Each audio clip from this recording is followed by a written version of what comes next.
नमस्कार। भारत की स्थिति एवं विस्तार की आज तीसरी क्लास है।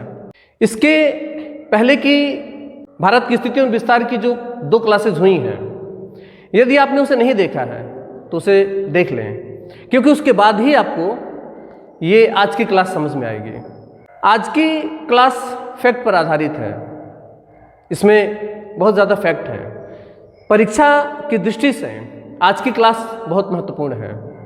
आज की क्लास में हम लोग भारत की जो सीमाएं हैं, उनकी लंबाई, भारत की जो विभिन्न सीमाएं हैं अलग अलग, उनकी सभी लंबाइयों पर हम लोग चर्चा करेंगे। इसके अलावा भारत में ऐसे बहुत सारे छोटे छोटे स्थान हैं जो परीक्षा की दृष्टि से बहुत महत्वपूर्ण हैं, लेकिन वो मैप में दिखाई नहीं देते हैं। आज उनकी स्थिति पर हम लोग चर्चा करेंगे। भारत का जो मैप है, इसमें ऊपरी हिस्सा उत्तर कहलाता है। किसी भी मैप को देखने की जो तरीके होते हैं या किसी भी मैप को जो देखा जाता है, उसमें ऊपर का जो हिस्सा होता है वो हमेशा उत्तर होता है, नीचे का हिस्सा हमेशा दक्षिण होता है, जो बायां हिस्सा होता है वो हमेशा पूरब होता है और दाहिना हिस्सा पश्चिम होता है। आप इसी आधार पर इसको समझने की कोशिश करेंगे।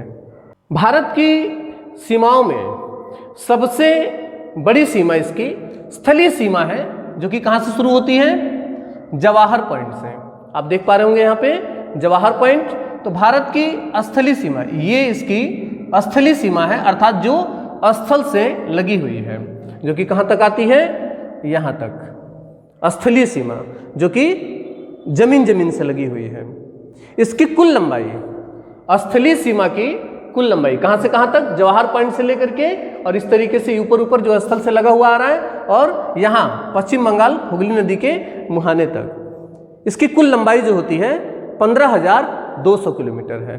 15,200 किलोमीटर। जो भी इसके महत्वपूर्ण फैक्ट हैं वो हमने बोर्ड पर लिख भी दिए हैं। हमारे साथ साथ आप इसे एक अच्छे नोट्स की तरफ एक अच्छा नोट्स बनाते जाइए और लिखते जाइए। भारत की जो स्थलीय सीमा की लंबाई है वह है 15,200 किलोमीटर। इसके अलावा भारत की जो जलीय सीमा है, अर्थात जो जल से लगी हुई है नीचे की तरफ, जो समुद्र के तट बनाती है, यहाँ से शुरू होता है, यहीं हुगली नदी के मुहाने से, और इस तरीके से होते हुए कन्याकुमारी होते हुए, और ये यहाँ तक, कहाँ तक? जवाहर पॉइंट तक, जो नीचे का हिस्सा है। इसकी कुल लंबाई, इसे कहते हैं भारत की मुख्य भूमि की तटीय लंबाई। भारत की मुख्य भूमि, ये मैप में जो आपको दिखाई दे रहा है भारत की मुख्य भूमि है। भारत इसके अलावा यहाँ पर द्वीप के तौर पे लक्षद्वीप और यहाँ पे अंडमान निकोबार भी है। ये भारत की मुख्य भूमि में नहीं आते हैं। भारत की मुख्य भूमि में सिर्फ यही आता है। तो भारत की मुख्य भूमि की जो तटीय लंबाई है, भारत की मुख्य भूमि की तटीय लंबाई ये 6100 किलोमीटर है। भारत की मुख्य भूमि की तटीय लंबाई जो है वो कितनी है? 6100 किलोमीटर। लिखते जाइएगा। इसके अलावा ये समुद्री सीमा से लगी हुई है, अर्थात 6100 जो मुख्य भूमि है, तो कुछ समुद्री सीमाएं किसकी होंगी? अंडमान निकोबार की भी होंगी। इसके भी, इसके तट होंगे और वो भी समुद्र से लगे हुए हैं, और लक्षद्वीप के भी कुछ समुद्र से लगे हुए तट होंगे। तो अगर लक्षद्वीप और अंडमान निकोबार के साथ इसको जोड़ दिया जाए, किसको? इस तटों को, तो भारत की तटीय लंबाई द्वीपों समेत, भारत की तटीय लंबाई द्वीपों समेत कितनी हो जाती है? 7,516। 7,516.6 करके होता है राउंड फिगर में। 7,516 किलोमीटर जो है द्वीपों के साथ है। समझ पा रहे होंगे आप लोग? ये यहाँ से, यानी कि जो तट है ये, और इसके साथ साथ लक्षद्वीप और अंडमान निकोबार की जो तटीय लंबाई है, इसके साथ इसकी टोटल लंबाई होती है 7,516 किलोमीटर। 7,516 किलोमीटर। तथा इसके साथ, यानी कि अगर हम सब कुछ जोड़ दें, यानी कि ये तटीय लंबाई, ये वाली तटीय लंबाई, द्वीपों की तटीय लंबाई और स्थलीय सीमा की लंबाई, तो टोटल कौन कौन से जुड़ जाएंगे? भारत की तटीय सीमा की कुल लंबाई 7,516 और भारत की स्थलीय सीमा की कुल लंबाई 15,200, दोनों मिलाकर के बनते हैं। देखिए, भारत की जो कुल सीमा है वो होगी 22,716। 22,716 किलोमीटर की लंबाई है किसकी? भारत के सीमाओं की। भारत के कुल सीमाओं की लंबाई 22,716 16 किलोमीटर है, नोट करते जाइएगा।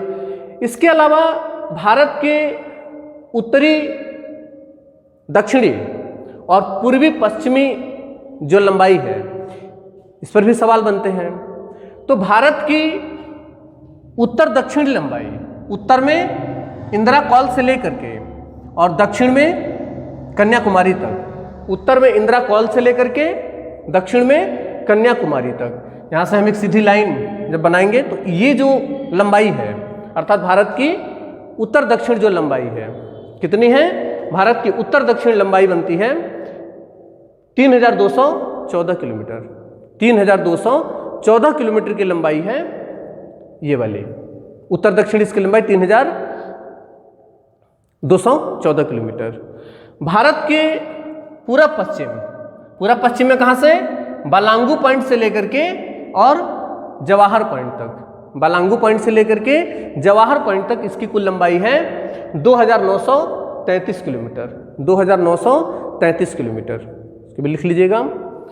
ये भारत की सीमाएं हैं, भारत की कुल सीमाओं की लंबाई है। इसके अलावा हम लोग भारत के जो केंद्र शासित प्रदेश हैं, इसमें कुछ बहुत छोटे छोटे केंद्र शासित प्रदेश हैं जो कि लोकेट नहीं होते हैं, जो कि पता नहीं चलता कि वो बेसिकली कहाँ पर हैं। तो उनको और उनके साथ साथ उनकी राजधानियों पर भी हम लोग चर्चा करेंगे। तो ऊपर से चलते हैं। सबसे पहली जो राजधानी है लद्दाख।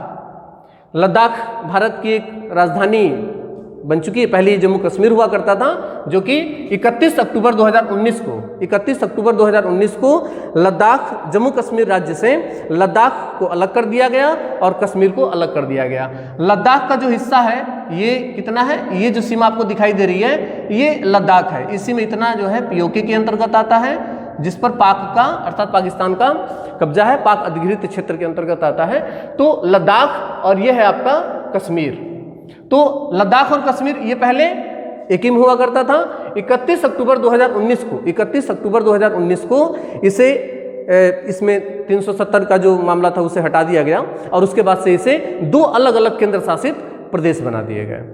और इस तरीके से भारत के दो केंद्र शासित प्रदेश बनते हैं, पहला लद्दाख और दूसरा कश्मीर। पहला लद्दाख और दूसरा कश्मीर। लद्दाख की राजधानी लेह है, लद्दाख की राजधानी लेह है और कश्मीर की राजधानी बनाया गया जो कि पहले भी था श्रीनगर। समझ पा रहे होंगे? लद्दाख और कश्मीर दो अलग अलग केंद्र शासित प्रदेश बनाए जाते हैं। कब? 31 अक्टूबर 2019 को लद्दाख की राजधानी बनाई जाती है लेह को और कश्मीर की राजधानी बनती है श्रीनगर। ये हो गए दो केंद्र शासित प्रदेश। तीसरा केंद्र शासित प्रदेश ये आपको दिखाई दे रहा होगा पंजाब। ये पंजाब है और उसके नीचे ये आपका हरियाणा। पंजाब और हरियाणा। पंजाब और हरियाणा की सीमा पर स्थित है चंडीगढ़। चंडीगढ़ एक केंद्र शासित प्रदेश है हमारा। तो चंडीगढ़ केंद्र शासित प्रदेश पंजाब और हरियाणा की सीमा पर स्थित है। चंडीगढ़ की राजधानी चंडीगढ़ ही है। चंडीगढ़ की राजधानी चंडीगढ़ ही है। तो ये हमारा तीसरा केंद्र शासित प्रदेश हो गया। पहला, ये दूसरा और ये तीसरा। चौथा केंद्र शासित प्रदेश दिल्ली, जो कि राजधानी क्षेत्र भी है। दिल्ली चौथा केंद्र शासित प्रदेश है जिसकी राजधानी नई दिल्ली है। ठीक है। इसके अलावा एक सबसे महत्वपूर्ण यहां पर है, पहले यानी कि 2020 से पहले, 26 जनवरी 2020 से पहले, 26 जनवरी 2020 से पहले यहाँ पे दो केंद्र शासित प्रदेश हुआ करते थे। ये गुजरात है। गुजरात में ये वाला क्षेत्र जो है इसे कहते हैं खंभात की खाड़ी। खंभात की खाड़ी में दो द्वीप हैं। खंभात की खाड़ी में दो द्वीप हैं, एक दमन और एक दीव। दमन, दीव। ये सौराष्ट्र है। गुजरात का जो ये हिस्सा आपको दिखाई दे रहा है इसको सौराष्ट्र कहा जाता है। सौराष्ट्र के दक्षिण में, सौराष्ट्र के दक्षिण में दीव है और गुजरात के खंभात के पश्चिम में दमन है। गुजरात के खंभात के पश्चिम में दमन और सौराष्ट्र के दक्षिण में दीव है। ये दो अलग अलग केंद्र शासित, ये दमन और दीव एक केंद्र शासित प्रदेश हुआ करते थे।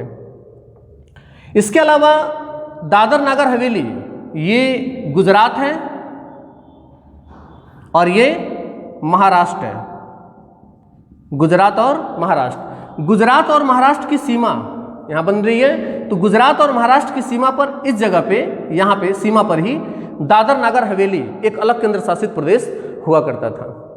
दो ही अलग केंद्र शासित प्रदेश हुआ करते थे। 26 जनवरी 2020 को 26 जनवरी 2020 को इन दोनों को, इन तीनों स्थानों को अर्थात दमन, दीव और दादर नगर हवेली, दमन द्वीप और दादर नगर हवेली, इन तीनों को मिला करके एक केंद्र शासित प्रदेश बना दिया गया और इसका नाम हो गया दादर नगर हवेली एवं दमन द्वीप। दादर नगर हवेली एवं दमन द्वीप। पहले जब दादर नगर हवेली अलग हुआ करता था, दादर नगर हवेली जब अलग हुआ करता था तो इसकी राजधानी सिलवासा थी, तब इसकी राजधानी सिलवासा थी। और दमन द्वीप जब अलग हुआ करता तब इसकी राजधानी दमन थी।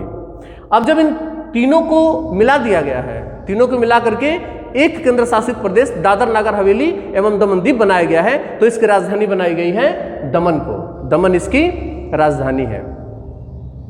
ये हमारी चौथी पांचवा जो केंद्र शासित प्रदेश है वह है दादर नगर हवेली एवं दमन द्वीप। कहाँ पर है? दादर नगर हवेली गुजरात और महाराष्ट्र की सीमा पर यहाँ पर स्थित है, और दमन सौराष्ट्र के नीचे अर्थात गुजरात के दक्षिण में, और दमन यहाँ खंबात की खाड़ी में स्थित है। ठीक है, पांचवी केंद्र शासित प्रदेश।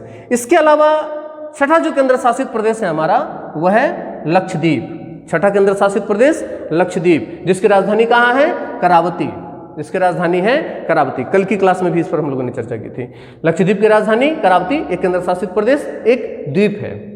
ठीक है, इसके अलावा सातवां जो केंद्र शासित प्रदेश है, सातवां केंद्र शासित प्रदेश ये अंडमान निकोबार है।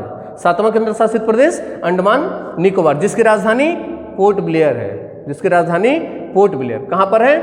यहाँ पर बंगाल की खाड़ी में, इस जगह पे। ठीक है, इसके अलावा सबसे महत्वपूर्ण केंद्र शासित प्रदेश जो है वह है पुदुचेरी। पुदुचेरी जब भारत आजाद हुआ था तो भारत के साथ ही आजाद नहीं हुआ था। भारत की आजादी के बाद 1954 में ये भारत के द्वारा अधिग्रहित किया गया।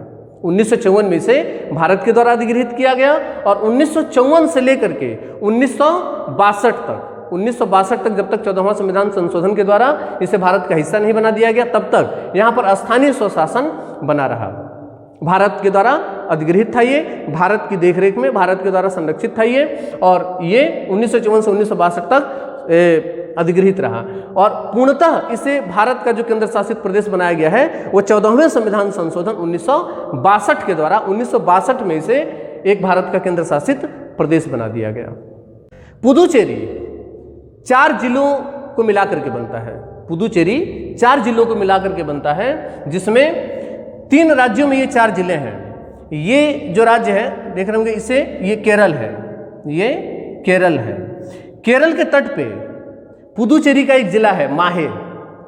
केरल के तट पे पुदुचेरी का एक जिला माहे है। ये तमिलनाडु है, ये है तमिलनाडु के तट पे पुदुचेरी के 2 जिले हैं, एक पुदुचेरी और दूसरा कराईकल। पुदुचेरी और कराईकल। इसका चौथा जिला ये आंध्र प्रदेश है। ये क्या है? आंध्र प्रदेश। आंध्र प्रदेश के तट पे यहाँ पर एक जिला है इसका यनम। आंध्र प्रदेश के तट पर इसका एक जिला यनम है।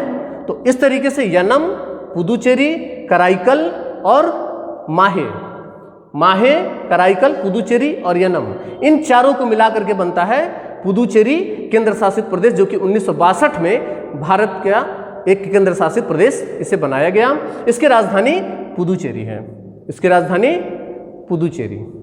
भारत में जनसंख्या और क्षेत्रफल के आधार पर बड़े और छोटे स्थानों से सवाल बनते हैं। क्षेत्रफल की दृष्टि से भारत का सबसे बड़ा जो राज्य है, क्षेत्रफल की दृष्टि से भारत का सबसे बड़ा राज्य राजस्थान है। क्षेत्रफल की दृष्टि से भारत का सबसे बड़ा राज्य राजस्थान है। क्षेत्रफल की दृष्टि से भारत का सबसे बड़ा राज्य। क्षेत्रफल की दृष्टि से भारत का सबसे छोटा राज्य, क्षेत्रफल की दृष्टि से भारत का सबसे छोटा राज्य गोवा है। ये गोवा दिखाई दे रहा होगा यहाँ पे, गोवा क्षेत्रफल की दृष्टि से भारत का सबसे छोटा राज्य। जनसंख्या की दृष्टि से भारत का सबसे बड़ा प्रदेश उत्तर प्रदेश है। क्षेत्रफल की दृष्टि से भारत का सबसे बड़ा केंद्र शासित प्रदेश, ये बहुत महत्वपूर्ण है, क्षेत्रफल की दृष्टि से भारत का सबसे बड़ा केंद्र शासित प्रदेश कश्मीर है। क्षेत्रफल की दृष्टि से भारत का सबसे बड़ा केंद्र शासित प्रदेश कश्मीर है। और क्षेत्रफल की दृष्टि से भारत का सबसे छोटा केंद्र शासित प्रदेश, क्षेत्रफल की दृष्टि से भारत का सबसे छोटा केंद्र शासित प्रदेश लक्षद्वीप है। क्षेत्रफल की दृष्टि से भारत का सबसे छोटा केंद्र शासित प्रदेश लक्षद्वीप। जनसंख्या की दृष्टि से भारत का सबसे बड़ा केंद्र शासित प्रदेश, जनसंख्या की दृष्टि से भारत का सबसे बड़ा केंद्र शासित प्रदेश दिल्ली है। जनसंख्या की दृष्टि से भारत का सबसे बड़ा केंद्र शासित प्रदेश दिल्ली है। और जनसंख्या की दृष्टि से ही भारत का सबसे छोटा केंद्र शासित प्रदेश लक्षद्वीप है। जैसे जैसे हम बोलते जा रहे हैं उसको वैसे वैसे लिखते जाइए। जनसंख्या की दृष्टि से भारत का सबसे छोटा जो केंद्र शासित प्रदेश है वो कौन सा है? लक्षद्वीप है। भारत का सबसे बड़ा जिला, भारत का सबसे बड़ा जिला कच्छ है। भारत का सबसे बड़ा जिला कच्छ है जो कि गुजरात में है। वैसे 2019 में ही जब लद्दाख अलग हुआ और लद्दाख के केंद्र शासित प्रदेश बना तो भारत सरकार के आंकड़ों के द्वारा लेह को भी भारत का सबसे बड़ा जिला माना जाता है। लेह को भी भारत का सबसे बड़ा जिला माना जाता है। लेकिन अगर आपकी परीक्षा में ये सवाल आता है कि भारत का सबसे बड़ा जिला कौन सा है, तो भारत का सबसे बड़ा जिला होगा कौन? कच्छ। भारत का सबसे बड़ा जिला कच्छ होगा। भारत का सबसे छोटा जिला, भारत का सबसे छोटा जिला इसी पुदुचेरी का एक जिला माहे। माहे जो है भारत का सबसे छोटा जिला है जो कि कहाँ पर है? केरल के इस स्थान पर स्थित है। कल की क्लास में एक बहुत महत्वपूर्ण पॉइंट छूट गया था, उसे यहाँ पर मेंशन कर लेते हैं। कल हम लोगों ने यहाँ पे 82.5 डिग्री पूर्वी देशांतर पर चर्चा की थी। 82.5 डिग्री पूर्वी देशांतर से एक सवाल बनता है, ये हमारी पृथ्वी है और पृथ्वी को दो बराबर भागों में बांटने वाले पूरब से पश्चिम की ओर जो रेखा है, इस तरीके से पूरब पश्चिम में जो दो बराबर भागों में बांटने वाली रेखा है, इसे 0 डिग्री देशांतर कहते हैं। 0 डिग्री देशांतर लंदन के ग्रीनविच से होकर के जाता है। कहाँ से? ग्रीनविच से होकर के गुजरता है। इसी वजह से इसे क्या कहा जाता है? Greenwich mean time. मैंने कहा था कि जो देशांतरों का निर्धारण होता है पृथ्वी पे, जो देशांतर जो काल्पनिक रेखाएं खींची गई हैं, इसका निर्धारण पृथ्वी पे इसलिए किया गया है ताकि समय को हम ज्ञात कर सकें। तो ये जो रेखा है ये लंदन के ग्रीनविच से होकर के जाता है। इसी को हम लोग GMT ग्रीनविच मीन टाइम कहा जाता है। पूरी पृथ्वी पे समय का निर्धारण यहीं से होता है, ठीक है। और 82.5 डिग्री ये भारत की स्थिति है, 82.5 डिग्री, ठीक है ना।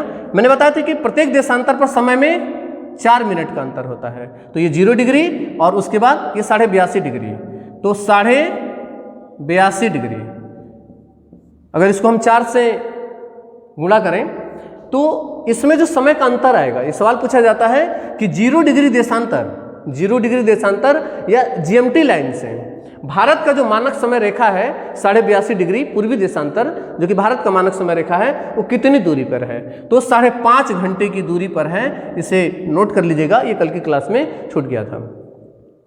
ग्रीनविच मीन टाइम से भारत का मानक समय रेखा जो कि 82.5 डिग्री पूर्वी देशांतर है, यह 5.5 घंटे आगे है, 5.5 घंटे आगे है।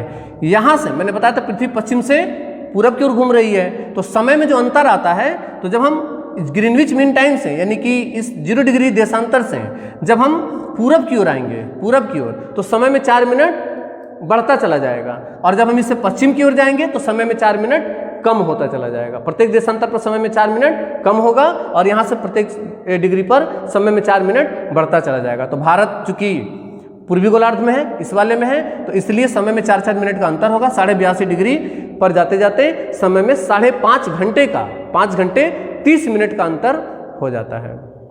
इसके अलावा अरुणाचल प्रदेश से लेकर के और गुजरात, अरुणाचल प्रदेश और गुजरात के बीच में 30 देशांतर का अंतर है। तो भारत में अरुणाचल प्रदेश और गुजरात में समय में 2 घंटे का अंतर होता है। ये प्राकृतिक समय में अंतर होता है, अर्थात जब सूर्य सबसे पहले भारत में अरुणाचल प्रदेश में यहाँ पर दिखाई देगा और इसके 2 घंटे बाद सूर्य जो होगा वो कहाँ दिखाई देगा? गुजरात में दिखाई देगा। तो प्राकृतिक रूप से समय में 2 घंटे का अंतर होता है अरुणाचल प्रदेश और गुजरात के बीच में। एक ही देश में 2 स्थानों पर अलग अलग समय ना हो, इसी के लिए भारत का मानक समय रेखा 82.5 डिग्री पूर्वी देशांतर का निर्धारण किया गया था और जिसकी जीएमटी लाइन यानी कि 0 डिग्री देशांतर से इसकी दूरी 5.5 घंटे की होती है। भारत की स्थिति और उसका विस्तार में जो कुछ भी सवाल बन सकते हैं किसी भी परीक्षा की दृष्टि से, वो हमने लगभग सब कुछ करा दिया है, कुछ भी इसमें छूटा नहीं है। अगर आपने ये तीनों क्लासेस ठीक से देखी हैं, समझी हैं, तो मुझे उम्मीद है कि इससे बनने वाला कोई भी सवाल आपसे बाहर नहीं जाएगा। इसके अलावा भी अगर आपको कुछ लगता है कि छूट गया है या किसी टॉपिक पर हमें बात करनी चाहिए थी जो हम नहीं कर पाए हैं, तो आप हमें कमेंट में करके ज़रूर बताएं ताकि उसे अगली क्लास में हम जोड़ सकें। मिलते हैं अगली क्लास में, तब तक के लिए धन्यवाद। जय हिंद।